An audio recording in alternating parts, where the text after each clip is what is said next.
My fellow Americans, I'm speaking to you tonight from behind the resolute desk in the Oval Office. In this sacred space, I'm surrounded by portraits of extraordinary American presidents. Thomas Jefferson wrote the immortal words that guide this nation. George Washington, who showed us presidents are not kings. Abraham Lincoln, who implored us to reject malice. Franklin Roosevelt, who inspired us to reject fear. I revere this office, but I love my country more. It's been the honor of my life to serve as your president. But in the defense of democracy, which is at stake, I think is more important than any title. I draw strength and I find joy in working for the American people. But this sacred task of perfecting our union is not about me. It's about you, your families, your futures. It's about we, the people. We can never forget that. And I never have. I've made it clear that I believe America is at an inflection point. One of those rare moments in history when the decisions we make now will determine our fate of our nation and the world for decades to come. America's going to have to choose between moving forward or backward, between hope and hate, between unity and division. We have to decide, do we still believe in honesty, decency, respect, freedom, justice, and democracy? In this moment, we can see those we disagree with not as enemies, but as fellow Americans. Can we do that? Does character in public life still matter? I believe I know the answer to these questions because I know you, the American people. And I know this, we are a great nation because we are good people. When you elected me to this office, I promised to always level with you, to tell you the truth. And the truth, the sacred cause of this country is larger than any one of us. And those of us who cherish that cause, cherish it so much, the cause of American democracy itself, must unite to protect it. You know, in recent weeks, it's become clear to me that I need to unite my party in this critical endeavor. I believe my record as president, my leadership in the world, my vision for America's future, all merited a second term. But nothing can come in the way of saving our democracy. That includes personal ambition. So I've decided the best way forward is to pass the torch to a new generation. That's the best way to unite our nation. You know, there is a time and a place for long years of experience in public life. There's also a time and a place for new voices, fresh voices, yes, younger voices. And that time and place is now. Over the next 6 months, I'll be focused on doing my job as president. That means I'll continue to lower costs for hardworking families, grow our economy. I'll keep defending our personal freedoms and our civil rights, from the right to vote to the right to choose. I'll keep calling out hate and extremism. Make it clear there is no place in America for political violence or any violence ever, period. I'm going to keep speaking out to protect our kids from gun violence, our planet from climate crisis that is the existential threat. And I will keep fighting for my cancer moonshot so we can end cancer as we know it, because we can do it.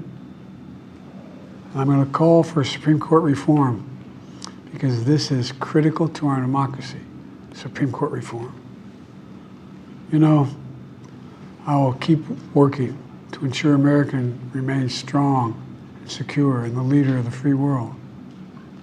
I'm the first president in this century to report to the American people that the United States is not at war anywhere in the world. We'll keep rallying a coalition of proud nations to stop Putin from taking over Ukraine and doing more damage. We'll keep NATO stronger, and I'll make it more powerful and more united than any time in all of our history. I'll keep doing the same for our allies in the Pacific. You know, when I came to office, the conventional wisdom was that China would inevitably surpass the United States. That's not the case anymore.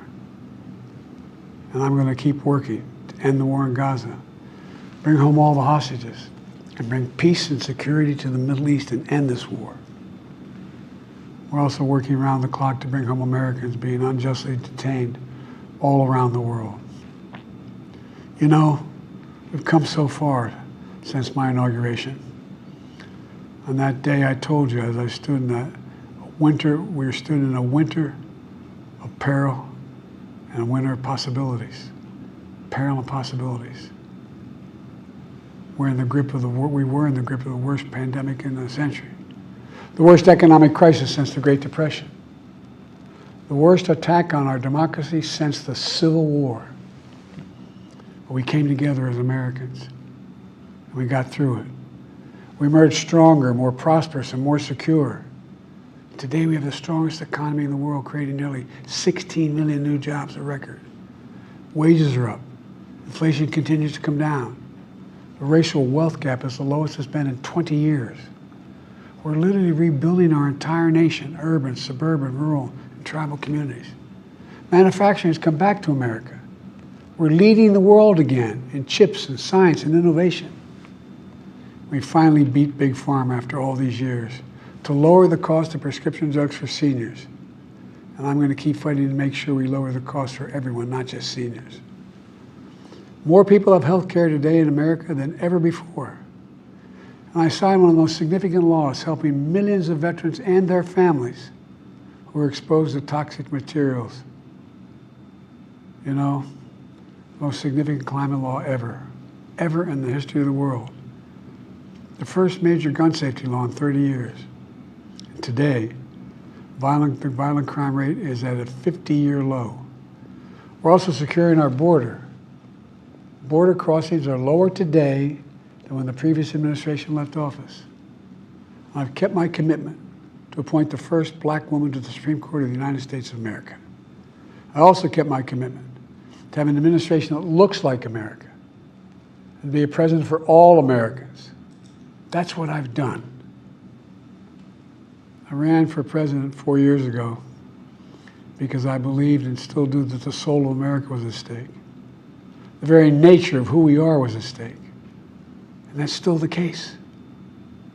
America's an idea. An idea stronger than any army, bigger than any ocean, more powerful than any dictator or tyrant. It's the most powerful idea in the history of the world. That idea is that we hold these truths to be self-evident. We're all created equal, endowed by our Creator with certain inalienable rights: life, liberty, pursuit of happiness. We've never fully lived up to it, to this sacred idea, but we've never walked away from it either. And I do not believe the American people will walk away from it now. In just a few months, the American people will choose the course of America's future. I made my choice. I've made my views known. I would like to thank our great Vice President, Kamala Harris. She's experienced, she's tough, she's capable. She's been an incredible partner to me and a leader for our country. Now the choice is up to you, the American people. When you make that choice, remember the words of Benjamin Franklin hanging on my wall here in the Oval Office, alongside the busts of Dr. King and Rosa Parks and Cesar Chavez. When Ben Franklin was asked, as he emerged from the convention going on, whether the founders have given America a monarchy or republic, Franklin's response was, a republic, if you can keep it. A republic, if you can keep it. Whether we keep our republic is now in your hands. My fellow Americans, it's been the privilege of my life to serve this nation for over 50 years.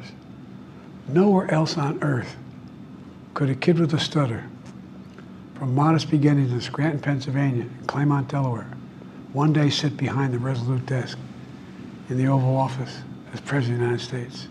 But here I am. That's what's so special about America. We're a nation of promise and possibilities, of dreamers and doers, of ordinary Americans doing extraordinary things. I've given my heart and my soul to our nation, like so many others. I've been blessed a million times in return with the love and support of the American people.